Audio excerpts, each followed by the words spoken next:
మీ మాతాజీకి ఎవరైనా మీ mail ID పంపిస్తే volunteers మీకు ఇది ఇస్తారు,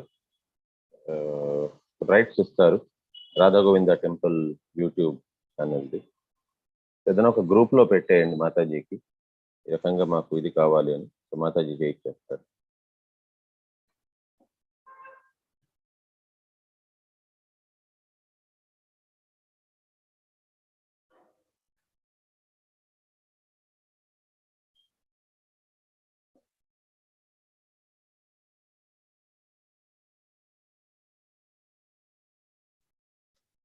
నాకు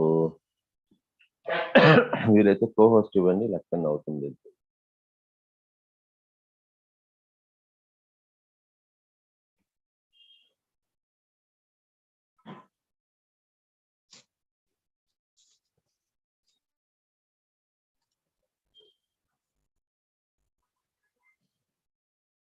ఓన్లీ శ్లోక చదివారు ప్రభుజీ.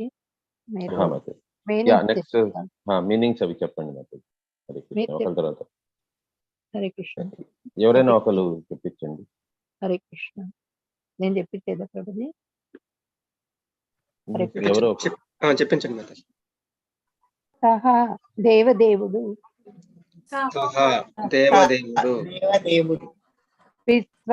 విశ్వము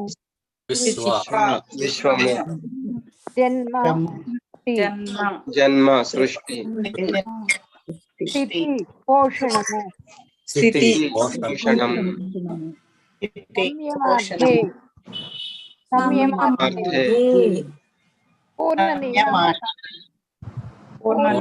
నియామక దృష్టితో కృత అంగీకరించెను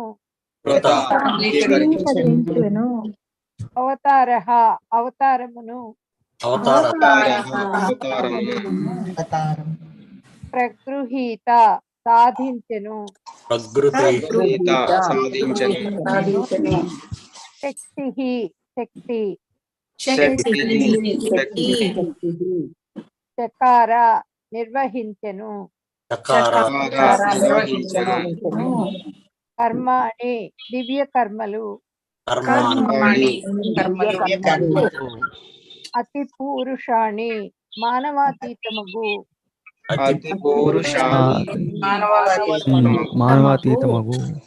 యాని వానినన్నింటిని ఈశ్వరః ప్రభువు కీర్తయ దయచేసి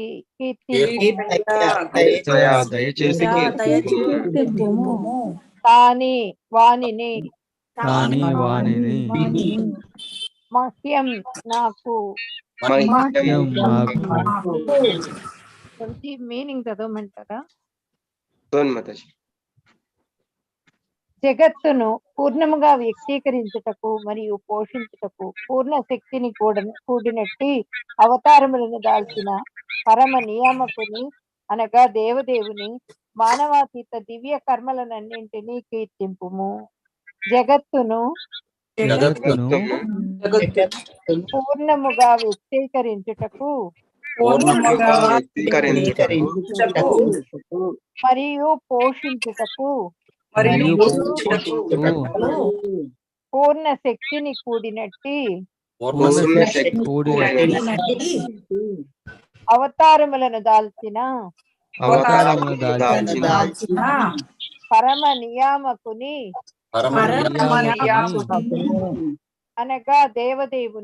అనగా దేవదేవుని మానవాతీత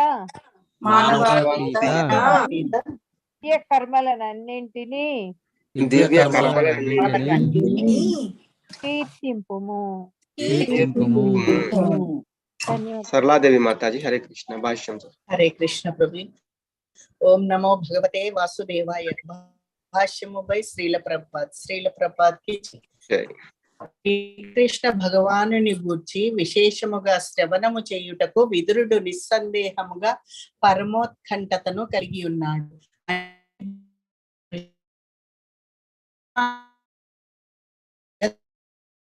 నుండి ఆ దేవదేవుడు కుదురుడయ్యను కనుకనే విదురుడు పురుషావతార అన్నమాట. సూర్యప్రకాశ్ ప్రభుజీ మీరు కంటిన్యూ చేయండి. హరే కృష్ణ ప్రభుజీ. మాతాజీ కట్ అవుతుంది అనేది భావించద్దు. ఫస్ట్ భాష్యము నుంచి బై చదవండి. ఫస్ట్ నుంచి చదవండి ప్రభుజీ. ఫస్ట్ నుంచి అస్సలు వినిపించలేదు. 4 లైన్లేమో కదా.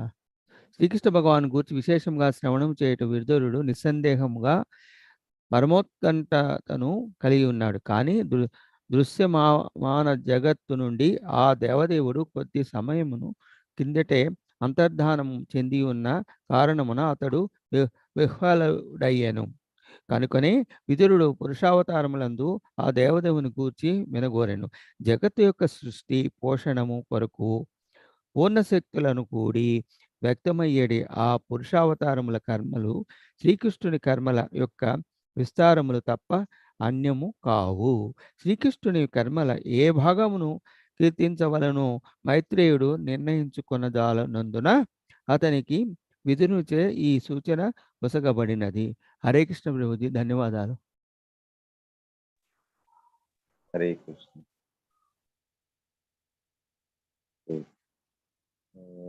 He therefore wanted to hear about him in his Purusha incarnations, which he manifests its full potencies for the creation and maintenance of the cosmic world. The activities of the Purusha incarnations are but an extension of the activities of the Lord. This hint was given by Vidura to Maitreya because Maitreya could not decide which part of the activities of Lord Krishna should he be chanting. So, Vidurula varu ikkada first ప్రశ్న అడిగినదే అసలు సృష్టి ఏ రకంగా సృజించబడినది, వివిధ జీవ జంతువులు వారంతా కూడా ఏ రకంగా సృష్టింపబడ్డారు. సో కృష్ణుడు అతనికి ఏది అవసరం లేదు, అతను ఏదున్నాదో వాటితోని సంతృప్తి చెందిన వారు, దేవాది దేవుడు కాబట్టి అతనికి ఏమీ అవసరం లేదు, ఆత్మ సంతృప్తి ఉన్నది. మరి ఎందుకు సృష్టించారు అనేది ప్రశ్న. సో దానికే కంటిన్యూయేషన్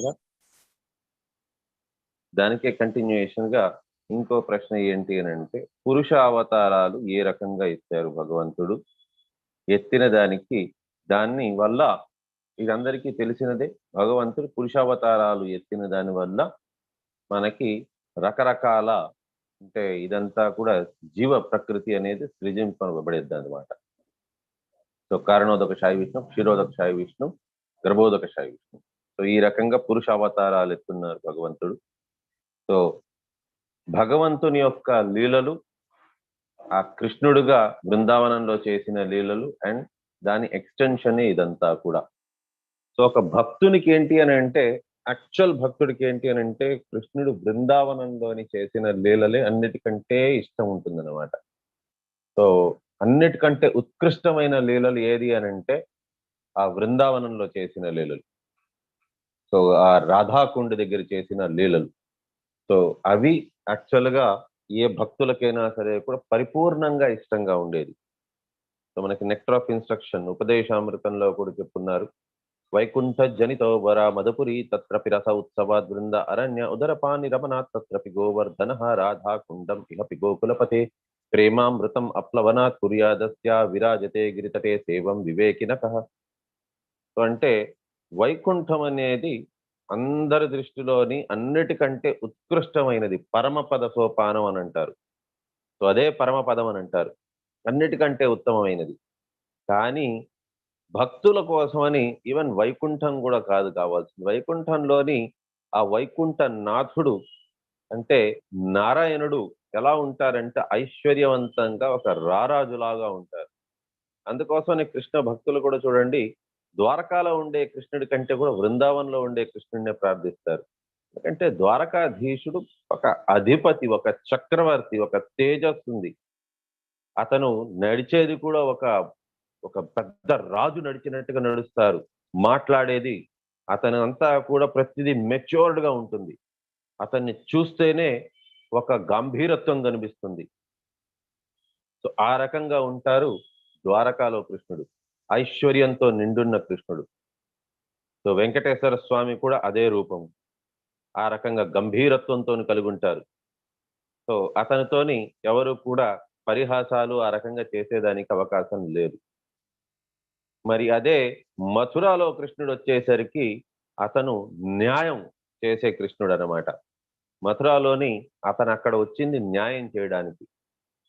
సో కంసుణ్ణి సంహరించారు, అక్కడ ఇతర చాణూర, ముష్టిక అటువంటి రాక్షసుల్ని సంహరించారు. మళ్ళీ అక్కడి నుంచి అందరినీ, వారి తల్లిదండ్రుల్ని, వారి తాతగారిని, వారందరినీ కూడా విడిపించారు. కుబ్జా అనే ఆ స్త్రీని కూడా విముక్తినిప్పించారు తనకి బాధల నుంచి, కష్టాల నుంచి. సో ఈ రకంగా అందరికీ కష్టాల నుంచి, బాధల నుంచి విముక్తిని ఇచ్చే రకం కృష్ణుడు మథురాలు. కానీ వృందావన్లోని, రాధాకుండ్లోని, గోవర్ధన్ గిరి దగ్గర కృష్ణుడు ఒక అమాయకమైన ఒక గోపబాలు. సో గొప్ప గొప్ప ఋషులు, మునులు కూడా ఏమంటారంటే, కృష్ణుడు బృందావన్ నుంచి బయటకి కావాల్సుకునే వచ్చారు. సో ఒకవేళ కృష్ణుడు భగవద్గీత బృందావన్లోనే ఉంటూ చెప్పాలనుకోనుంటే ఎవరికి చెప్పాలి? ఏ గోపబాలులకో, గోపికలకో చెప్పాలి. అందులోని ప్రతి ఒక్కరూ అంతే అసూయ లేని వారు. కాబట్టి ఒకరిని కూర్చోబెట్టి చెప్పలేరు, అందరినీ పిలిపించి చెప్పాలి. ఇక్కడంటే అర్జునుడు ఒక్కడు కాబట్టి అర్జునుడికి చెప్పారు. అర్జునుడు మాధ్యమంగా సంజయుడికి తెలిసింది, సంజయుడు మాధ్యమంగా ధృతరాష్ట్రుల వారికి తెలిసింది. ధృతరాష్ట్రుడు కూడా ధృవీకరించారు. ధృతరాష్ట్రుల వారిని భగవద్గీతలోని ధృతరాష్ట్ర ఉవాచ, సంజయ ఉవాచ అనేది ఎందుకు యాడ్ చేయబడ్డాది అని అంటే, ప్రూఫ్ మనకి. వీళ్ళే చెప్పేసుకున్నారు, వీళ్ళే వినేశారు. కృష్ణుడు దేవాది దేవుడు అని చెప్పేశారు. కృష్ణుడు, అర్జునుడు విన్నారు, నమ్మేశారు, చప్పట్లు కొట్టండి కాదు. అందుకోసం అని కాదు, అందరూ కూడా వారి పరమ శత్రువులు కూడా నమ్మారు కృష్ణుడు దేవాది దేవుడు అని. సో అందుకోసమని అక్కడ సంజయుడు, ధృతరాష్ట్రుల వారు కూడా వచ్చారు. లేకపోయిందో దుర్యోధన ఉవాచ, ఇంకెవరిది ఎందుకు చెప్పలేదు? ఎందుకు అని అంటే కేవలం ధృతరాష్ట్రుల వారికి ఒకే ఒక శ్లోకం ఇచ్చారు. అది కూడా ఎందుకు అని అంటే, ఆయన నమ్ముతున్నారు, అక్కడ ఆయన ఉన్నారు, పిక్చర్లో ఆయన కూడా ఉన్నారు. ఆయన నమ్మారు కృష్ణుడు దేవాది దేవుడు అని, విన్నారు. కనీసం ఆయన దేవాది దేవుడు అని నమ్మలేదు, కానీ కనీసం విన్నారు. ఇదంతా జరిగింది. ఈ రకంగా కృష్ణుడు తన విశ్వరూపాన్ని సందర్శనం చూపించారు అర్జునుడికి. అర్జునుడు మాత్రమే కాదు, నేను కూడా చూడగలుస్తున్నాను అని సంజయుడు, ఎక్కడో ఊరికనే సంజయుడు కూడా ఒక రూమ్ లో కూర్చొని దాన్ని చెప్పేలేదు, ధృతరాష్ట్రుల వారి ముందే కూర్చొని చెప్పారు. కాబట్టి సమగ్ర విశ్వం అంతా కూడా నమ్మింది. అప్పటి కాలంలోని విశ్వం 2 భాగాలుగా డివైడ్ అయిపోయింది. ఒకరు పాండురాజు పుత్రులకి సహాయపడేవారు, మిగతా వారు కౌరవస్తులకందరికీ కూడా, కురువంశస్థులకి అనగా కేవలం వీళ్ళకి, దుర్యోధనుడు మరియు ధృతరాష్ట్రుల వారి పక్షానికి సపోర్ట్ చేసేవారు. ఇంకా కొంతమంది ఉన్నారు, వారికి ఏంటి అని అంటే పాండురాజు పుత్రులకే సహకారం చేయాలి అని ఉన్నది. కాకపోతే వారేంటి అని అంటే భీష్మ పితామహకి వారు వాగ్దానం చేసిన వారు. భీష్మ పితామహ భయంతోని వారు ఏంటి అని అంటే కేవలం కౌరవ పక్షాన్ని యుద్ధం చేసేదానికి వచ్చారు. సో ఈ రకంగా 2 భాగాలుగా డివైడ్ అయినది. సో ఎవరైతే పాండురాజు పుత్రులకి సహాయపడేదానికి వచ్చారో యుద్ధ భూమిలోని, వాళ్ళందరూ కూడా భగవద్గీత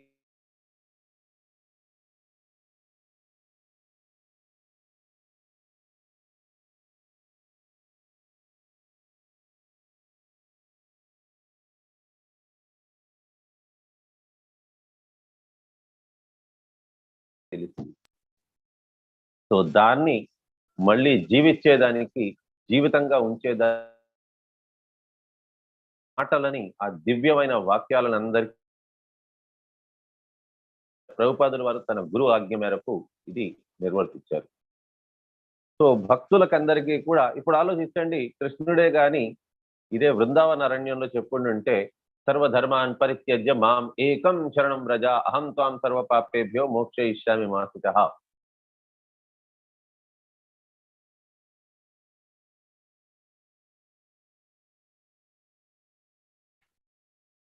హరే కృష్ణ ప్రభు, మీ వాయిస్ మధ్య మధ్యలో బ్రేక్ అవుతుంది ప్రభుజీ. అవును ప్రభుజీ. కానీ మేము మీ మాటలు వినం ప్రభుజీ, మీది వాయిస్ చాలా కట్ అయిపోతుంది ప్రభుజీ, మధ్యలో ఒకసారి చూసుకోండి ప్రభుజీ. హరే కృష్ణ. హరే కృష్ణ. నాకు ఏదైనా మధ్యలోనే చెప్పేయండి, పర్వాలేదు, నా వాయిస్ క్లారిటీ లేకపోతే. 2 సార్లు మధ్యలో మిట్లేట్ అయింది, వినిపించలే మీ మాట. ఇప్పుడే ప్రభుజీ, ఒక 2 minutes నుంచి. ఓకే. ఇప్పుడు పర్వాలేదా? వినిపిస్తుందా క్లియర్ గానే? ఇప్పుడు క్లియర్ ఉంది. ఇప్పుడు కూడా ఓకే. సో కృష్ణుడు ఒకవేళ భగవద్గీత జ్ఞానం గాని బృందావనంలోనే ఇచ్చేదానికి ప్రయత్నం చేస్తుంటే అప్పుడు ఏమై ఉంటుంది అంటే గొప్ప గొప్ప ఆచార్యులు వారు అందరు చెప్పేది కూడా ఏంటంటే కృష్ణుడు ఎందుకు బృందావనం విడిచిపెట్టి వచ్చేశారు అంటే కృష్ణుడు బృందావనంలోనే ఉండి చెప్పుంటే ఇదంతా కూడా అహం త్వాం సర్వపాపేభ్యో మోక్షయిష్యామి మా శుచః, నేను మీకు మోక్షాన్ని ఇస్తాను, మీరన్నీ కూడా విడిచిపెట్టుకొని మాం ఏకం, నాకు మాత్రమే శరణాగతి పొందండి అని కృష్ణుడు ఆబ్వియస్లీ అసూయ లేని వాళ్ళకే చెప్పాలి. ఎవరికైతే శరణాగతి పొందుంటారో వారికే చెప్పాలి. అక్కడ అందరూ శరణాగతి పొందిన వారే. బృందావన వాసులు ఆ బ్రజ భూమిలోని ఒక్కరు కూడా ఆ రకంగా లేరు. ఒక చీమ లేదు, ఒక దోమ లేదు, ఒక పురుగు లేదు ఏదైతే కృష్ణుడికి శరణాగతి పొందలేదు. కాబట్టి అందరినీ జీవరాశులన్నిటినీ కూడా బ్రజ జీవరాశులందరినీ పిలిపించి అక్కడ భగవద్గీత బోధన చేయాలి కృష్ణుడు. వారికి ఇంకొకటి ఏంటి అని అంటే, ఏది నాకు ఒకసారి ప్రూఫ్ చూపించండి మీ విశ్వరూపము, అవంతా ఉండదు. విశ్వరూపం ప్రూఫ్ చూపించాల్సిన అవసరం ఉండదు వారికి, ఎందుకంటే అడగరు వారు. మేము నమ్ముతాం పూర్తిగా నువ్వు దేవాది దేవుడని. కాకపోతే నువ్వు ఫస్ట్ డాన్స్ చెయ్యి, ఎందుకంటే మా కృష్ణుడు మా కోసం డాన్స్ చెయ్యాలి, ఫ్లూట్ ఊదాలి. సో అలాంటివి చేస్తేనే, వేణునాదం చేస్తేనే, లేకపోతే డాన్స్ చేస్తేనే మేము కూడా నమ్ముతాం అని చెప్పని కృష్ణుడిని అక్కడ కూడా ఆట పట్టించుండి ఉంటారు. ఈ రకంగా అయితే ఫ్యూచర్ లోని కలియుగ వాసులు వస్తారు. సుమంద మంద మతయోహు, వారికి తెలివి తక్కువ వారంతా కూడా, వారికి ఇవంతా కూడా అర్థం చేసుకోరు. నన్ను నాట్యం ఆడిచ్చారు కాబట్టి దేవాది దేవుడు ఎక్కడైనా నాట్యం ఆడతారా? మిగతా వాళ్ళు చెప్పినట్టుగా మోర్టల్ జీవరాశులు చెప్పిన వాటిని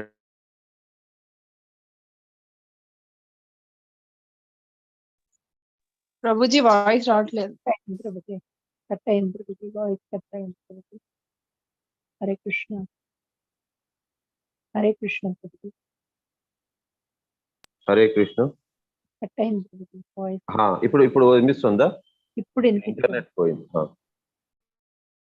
సో అందుకోసమని కృష్ణుడు కూడా ఏంటి అని అంటే భగవద్గీత బయటకు వచ్చే చెప్పారు, సో దట్ లోకం అందరికీ కూడా తెలిసేలాగా. సో ఈ రకంగా సాధారణమైన జనాలకి ఏంటంటే వైకుంఠం అన్నిటికంటే ఉత్కృష్టమైన ప్రదేశం. కానీ మనకి నెక్టర్ ఆఫ్ ఇన్స్ట్రక్షన్ ఉపదేశామృతంలోని మనకి రూపగోస్వామి చెప్తున్నారు, వైకుంఠం అన్నిటికంటే గొప్పది కాదు, దానికంటే గొప్పది ఇంకోటి ఉన్నది.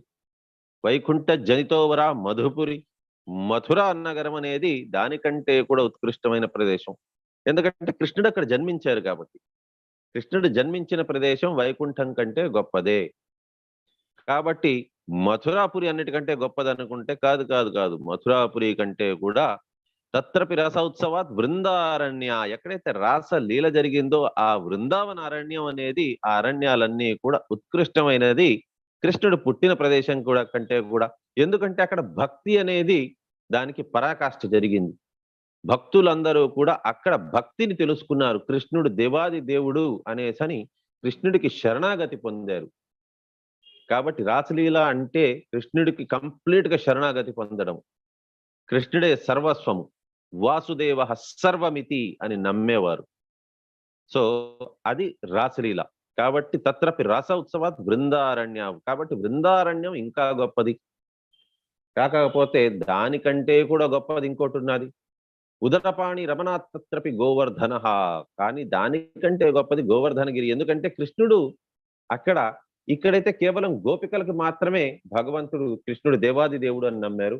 కానీ ఆ గోవర్ధనగిరి దగ్గర అయితే ప్రతి ఒక్క గోపబాలు గోపికలు వారందరూ కూడా కృష్ణుడిని దేవాది దేవుడు అని నమ్మారు. అంతేకాదు దేవరాజైన ఇంద్రుడు కూడా అప్పుడు నమ్మారు గోవర్ధనగిరి దగ్గర కృష్ణుడు దేవాది దేవుడని. కాబట్టి అది భక్తికి అన్నిటికంటే ఉత్కృష్టమైన ప్రదేశము. అక్కడ యాక్చువల్ గా అన్నిటికంటే గొప్పది అనేసని చెప్పబడ్డాది గోవర్ధనగిరి అని. కానీ మళ్ళీ లాస్ట్ లోకి వచ్చి చెప్పారు, లేదు లేదు లేదు, దానికంటే కూడా ఇంకోటి ఉన్నది. తత్రపి రాస ఉత్సవాత్ బృందారణ్య ఉదరపాణి రమణ తత్రపి గోవర్ధన రాధాకుండం ఇహపి గోకులపతే. సో దానికంటే కూడా ఉత్కృష్టమైనది ఇంకొక ప్రదేశం ఉన్నది. ఏది అని అంటే రాధాకుండ అన్నారు. గోవర్ధనగిరిలోనైతే కృష్ణుడికి అందరూ శరణాగతి పొందారు. కృష్ణుడు దేవాది దేవుడని సమస్త లోకము ముల్లోకాల్లోని కూడా తెలుసుకున్నారు కృష్ణుడు దేవాది దేవుడని. కాబట్టి గోవర్ధనగిరి గొప్పది అని అనుకున్నారు. కానీ దానికంటే కూడా గోవర్ధనగిరి కంటే కూడా గొప్పది ఇంకో ప్రదేశం ఉన్నది. అరే అందరూ ముల్లోకాల వారు తెలుసుకున్నారు కృష్ణుడు దేవాది దేవుడు, దానికంటే గొప్పది ఇంకేముంటుందయ్యా అంటే రాధాకుండ్. ఎందుకు రాధాకుండ్ దానికంటే గొప్పది అని అంటే ఇక్కడ అందరూ అర్థం చేసుకున్నారు కృష్ణుణ్ణి. కానీ రాధాకుండ్ అనేది ఎందుకు ఇంకా ఉత్కృష్టం అంటే కృష్ణుడు ప్రయత్నిస్తున్నారు అర్థం చేసుకునేదానికి శ్రీమతి రాధారాణి. ఒక భక్తి అనేది శ్రీమతి రాధారాణి దగ్గర నేర్చుకోవచ్చు. రాధాకుండ దగ్గర ఎందుకు అంత గొప్పది అని అంటే శ్రీమతి రాధారాణి అది తవ్వినది. అండ్ అక్కడ శ్రీమతి రాధారాణిని అర్థం చేసుకునేదానికి ప్రయత్నం చేస్తున్నారు కృష్ణుడు. ఏంటి శ్రీమతి రాధారాణి ఏంటి ఇంతకి, ఆ భక్తి ఏంటి, ఇంత పిచ్చి భక్త, శ్రీమతి రాధారాణి కంటే కూడా ఉత్కృష్టమైన భక్తి ఇంకెవ్వరికి బహుశా లేకపోయి ఉండొచ్చు. నాకు ఆ భక్తిని తెలుసుకోవాలని ఉంది. అసలు శ్రీమతి రాధారాణికి భక్తి లోతులు ఎంత దాకా ఉన్నది, ఎంత దాకా భక్తి ఉన్నది అనేది తెలుసుకోవాలనుకుంటున్నాను అని అక్కడుండి తహతహలాడిపోయేవారు కృష్ణుడు.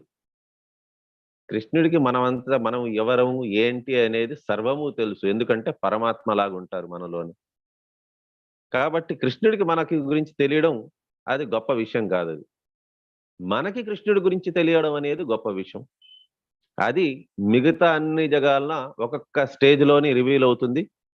సో వైకుంఠంలోని మనం కేవలం మన స్వార్థం కోసం అక్కడికి వెళ్తాం, ఎందుకంటే సచ్చిత్ ఆనంద స్వరూపాన్ని పొందాలి అని. సో దానికోసమని భగవంతునికి సేవ చేసుకుంటాం, అకర్మం చేసుకుంటాం, భగవంతుడి దగ్గరికి చేరుకుంటాం, వైకుంఠ లోకానికి చేరుకుంటాం. కానీ అక్కడ కూడా కొంత స్వార్థం ఉన్నది. కానీ వైకుంఠం కంటే కూడా ఉత్కృష్టమైనది మథురాపురి. ఎందుకనంటే కృష్ణుడికి అక్కడ జన్మం తీసుకున్నారు కృష్ణుడు కాబట్టి, జన్మ తీసుకున్నారు కాబట్టి అది బెటర్ అన్నారని. ఎందుకనంటే భక్తి అనేది ఏంటి కొంతమంది తెలుసుకున్నారు. కానీ దానికంటే కూడా ఉత్కృష్టమైనది రాధాకుండు. ఎందుకనంటే రాధాకుండులోని అక్కడ కృష్ణుడే అర్థం చేసుకునేదానికి ప్రయత్నించారు శ్రీమతి రాధారాణి ఎవరు, తన భక్తి ఏంటి అని. అది సర్వసాధారణంగా అంత సహజంగా ఎవరికి అర్థం కాదు శ్రీమతి రాధారాణి యొక్క భక్తి. సో కృష్ణుడి యొక్క భక్తి అనేది ఎలా ఉండాలి అనేది శ్రీమతి రాధారాణి నేర్పించారు. కాబట్టి రాధాకుండ్ అనేది అన్నిటికంటే ఉత్కృష్టమైన ప్రదేశం సమగ్ర సృష్టిలోని కూడా. సో ముల్లోకాల్లోని అన్నిటికంటే ఉత్కృష్టమైన ప్రదేశం శ్రీమతి రాధారాణి యొక్క రాధాకుండ్. కాబట్టి ఎవరైనా సరే కూడా కృష్ణుడి యొక్క బాల్య లీలలు అండ్ కృష్ణుడి యొక్క ఆ అవతారాలు, తను చేసిన అల్లర్లు, చిలిపి చేష్టలు, వాటిని తెలుసుకోవాలని ఎవరైనా సరే కూడా ముందు కోరుతారు. కానీ ఇక్కడ విదురుల వారు ఎందుకోసమని ఈ పురుష ఇన్కారినేషన్, సో పురుషావతారాల గురించి ఎందుకు తెలుసుకోవాలనుకుంటున్నారు అంటే, ఒకటి భౌతికవాదులకి ఫస్ట్ బేసిక్ భౌతికవాదుల వాళ్ళకంతా ఏంటి అని అంటే వారికి భగవంతుడి గురించి తెలుసుకునే దానికంటే కూడా వారికి ఏంటి అని అంటే సోషల్, పొలిటికల్, ఎకనామిక్. సో మనిషికి ఓటు వేయడం అనేది సామాజిక హక్కు అని అంటారు. సో సామాజిక హక్కులోనే ఇరుక్కుపోయి ఉంటారు అందరూ. సామాజిక హక్కు కంటే కూడా భౌతిక హక్కు కొద్దిగా బెటర్. భౌతిక హక్కు కానీ జనాలు భౌతిక హక్కు దగ్గరకు కూడా రారు, సామాజిక హక్కు దగ్గరే ఇరుక్కుపోయి ఉంటారు. సో నెక్స్ట్ భౌతికమైన హక్కు. భౌతికమైన హక్కు ఏంటి అని అంటే తెలుసుకోవడం, నేను శరీరాన్ని కాదు నేను ఆత్మని అని. స్టిల్ భౌతికమైన లోకంలోనే ఉంటారు. భౌతికమైన హక్కు అది తెలుసుకోవడం. నెక్స్ట్ ఆధ్యాత్మికమైన హక్కు ఏంటి అని అంటే విజ్ఞానం తెలుసుకోవడం, కృష్ణుడు దేవాది దేవుడని. కానీ ఆ విజ్ఞానం గురించి చాలా తక్కువ మందికే తెలుసుకుంటారు. అందుకోసమనే సో కశ్చిన్ మామ్యో వ్యతితత్వత, ఎవరో కొంతమంది తెలుసుకునేదానికి ప్రయత్నిస్తారు. అందరూ సామాజిక హక్కులు, అసలు భౌతిక హక్కు కూడా చాలా తక్కువ మందే వస్తారు. ఈ హక్కుని వాడుకుంటే మన జీవితం బాగుపడుతుంది. సామాజిక హక్కును వాడుకుంటే ఒక 5 సంవత్సరాల దాకా బాగా ఉండొచ్చు, లేక బాగుంటుందని స్వప్నించవచ్చు కనీసం. అదే భౌతికమైన హక్కు కనీసం తెలుసుకున్నాము అని అంటే కనీసం మనకి ఏమవుతుంది అని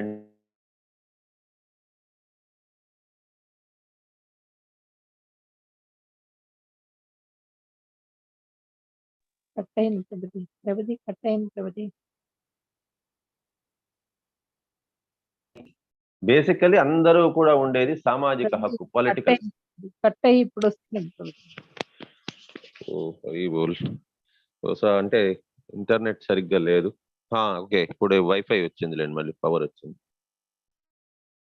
ఓకే, సో ఏంటి అని అంటే సామాజిక హక్కు అనేది అందరూ అక్కడే ఇరుక్కొని ఉంటారు. ఎందుకు అంటే పాలిటిక్స్. ఇప్పుడు కూడా చూడండి, చాలా మంది పాలిటిక్స్ గురించే డిస్కస్ చేసేదానికి వారికి ఇంట్రెస్ట్ ఉంటుంది బాగా. సో పొలిటికల్ టాపిక్స్, ఎవరు నెక్స్ట్ ముఖ్యమంత్రి అవుతారు, ఎవరు ప్రధానమంత్రి అవుతారు, వారు వస్తే మనకు జరిగేదేమీ లేదు, వారు రాకపోయినా మనకు జరిగేదేమీ లేదు. మనం ఒకరం ఓటు వేసినా ఓటు అయితే వేయాలి, బట్ మనకి ఇది రూలర్స్ అయితే మారుతూ ఉంటారు. కానీ దానివల్ల సోషల్గా కొంత మార్పు అనేది రావచ్చు, కానీ మనకి సామాజికంగా కొద్దిగా మార్పు అనేది రావచ్చు. కానీ భౌతికమైన అధికారాన్ని మన చేదక్కించుకున్నాము అని అంటే మన జీవితమే మారిపోతుంది. అండ్ అదే మనం ఆధ్యాత్మిక హక్కుని మనం ఉపయోగించుకున్నాము, భగవంతుని గురించి విజ్ఞానాన్ని తెలుసుకున్నాము అని అంటే మన జన్మల్లోని చేసుకున్న పాపాలు అన్నిటి నుంచి కూడా విముక్తులమైపోతాం మనం. ఇంకా మనకి ఈ birth, death, old age and disease అనే సైకిల్, జన్మ మృత్యు జరా వ్యాధి చక్రం నుంచి విముక్తులమైపోతాము. దాన్నే మోక్షం అంటారు, ముక్తి కలిగించండి అంటారు. ముక్తి దేని నుంచి ముక్తి అంటే ఈ సంసార చక్రం నుంచి ముక్తినే, భవసాగరం నుంచి ముక్తినే ముక్తి అని అంటారు. సో కాబట్టి మెజారిటీ ఆఫ్ ది పీపుల్ ఏంటి అని అంటే మహాభారతం కావాలనుకుంటారు. సామాజికమైన జ్ఞానం, సామాజిక జ్ఞానంలోనే ఇరుక్కొని ఉంటారు. కాబట్టి మహాభారతం అటువంటి వారికి అనమాట. నెక్స్ట్ ఏంటి అని అంటే వారికి భౌతికమైన అధికారం. సో వారికి మెటీరియలిస్టిక్ పాయింట్ ఆఫ్ వ్యూలోని. సో అందుకోసం ఏంటి అని అంటే సృష్టి ఎలా క్రియేట్ అయ్యింది, సో నేను అసలు ఎలా క్రియేట్ అయ్యాను, అక్కడ నుంచి వచ్చారు అని అంటే వారు శరీరం కాదు, వారు ఆత్మ అనే విషయాన్ని తెలుసుకునే అవకాశం ఉంది. కాబట్టి విదురుల వారు ఈ ప్రశ్నను అడుగుతున్నారు మొట్టమొదటిగా, పురుషావతారాలు ఏ రకంగా వచ్చింది అని. So hear about him in his Purusha incarnations, which he manifests with full potencies for the creation and maintenance of the cosmic world. So ఇది ఏ రకంగా సృజింపబడ్డాది అనే దాని గురించి విదురుల వారు అందుకోసం అడుగుతున్నారు. The activities of Purusha incarnations are but an extension of the activities of the Lord. So భగవంతుని యొక్క లీలలు, బృందావనంలో చేసిన లీలలు ఉత్కృష్టమైనది, కానీ దాని యొక్క ఎక్స్టెన్షనే ఈ పురుషావతార లీలలు అన్నమాట. The hint was given by Vidura to Maitreya because Maitreya could not decide which part of the activities of Lord Krishna should be chanted. ఇక్కడ ఈ మాట ఎందుకు అన్నారు, మైత్రేయుల వారికి అర్థం కావటం లేదు అని. మైత్రేయుల వారు గొప్ప ఋషి, ఆయనకి తెలియకుండా ఉండడం ఏంటి, ఆయనకి తెలిసే ఉంటుంది ఖచ్చితంగా. కృష్ణుడి గురించి తెలియకపోవడం ఏంటి? ఒకవేళ తెలియకపోయి ఉంటే విదురుల వారు మైత్రేయుల వారి దగ్గరికి వచ్చి ఏం నేర్చుకుంటారు? ఇద్దరు గొప్పవారే, కానీ విదురుల వారు భక్తుడితో పాటు అతను ఒక మంత్రిగా కూడా పనిచేశారు. భౌతికవాదుల యొక్క తెలివితేటలు ఎలా ఉంటుంది అనేది మైత్రేయుల వారి కంటే కూడా విదురుల వారికి ఎక్కువ తెలుసు. విదురుల వారు ఏంటి అని అంటే గొప్ప ఋషి. ఇది మైత్రేయుల వారు గొప్ప ఋషి. ఆయనకి ఏంటంటే భక్తి తప్పించి భక్తిలోని మునిగి తేలడం ఎలాగా అనేది, ఒక భక్తుడు, ఒక పరిపూర్ణమైన భక్తుడు ఏ రకంగా ఉండాలి అనేది అతనికి తెలుసు. అతను ఆ రకంగానే ఉన్నారు. కానీ విదురుల వారు ఏంటి అని అంటే చుట్టుపక్కలంతా కూడా ధృతరాష్ట్రుల వారు, దుర్యోధనుడు, శకుని, కర్ణుడు, అటువంటి వారితో పాటు సహవాసం, వారి చుట్టుపక్కలంతా అటువంటి వారే ఉన్నారన్నమాట. కాకపోతే అయినప్పటికీ కూడా బ్రహ్మణ్యాదాయ కర్మాని సంఘం త్యక్త్వా కరోతి లిప్యసేన సపాపేన పద్మపత్ర ఇవాంభసం. సో ఆ రకంగా వారి మధ్యన తిరుగుతూ కూడా ఒక పద్మపత్రములాగా అతను ఉండేవారు విదురుల వారు. ఎందుకు అంటే భక్తి చేసేవారు. కాబట్టి అతను అర్థం చేసుకున్నది ఏంటి అని అంటే ఈ రకంగా భౌతికవాదులకి ఫస్ట్ మనం స్టార్ట్ చేయగానే శ్రీమద్ భాగవతం కృష్ణుడు దేవాది దేవుడు అనేసని ఆ బృందావన్ లీలలు, అవంతా రాధాకుండ లీలలు అవి చెప్పడం స్టార్ట్ చేస్తే అందరికీ అర్థం కాకపోవచ్చు. భౌతికవాదులకు ఏంటంటే మహాభారతం, నెక్స్ట్ దాని తర్వాత కొద్దిగా సృజన ఏ రకంగా జరగబడ్డాది, భూమి ఏ రకంగా సృష్టించబడ్డాది, మనం ఏ రకంగా సృష్టించబడ్డాము, దాని తర్వాత వారికి స్టెప్ బై స్టెప్ వారికి చెప్పుకుంటూ వస్తే, నాయనా ఈ రకంగా శరీరాన్ని నిర్మించారు, దాంట్లోపలకి ఆత్మని పంపించారు, ఆత్మ అంటే నీవే అనేసి ఆ విషయాన్ని చెప్తే మెల్లిమెల్లిగా అర్థం చేసుకుంటారు.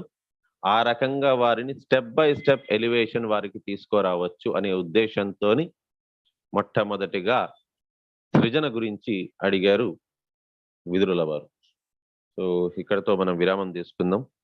వాంఛాకల్పతరుభ్యశ్చ కృపా సింధుభ్యైవ చ పతితానాం పావనేభ్యో వైష్ణవేభ్యో నమో నమః. అనంత కోటి వైష్ణవ వృందకి జయ.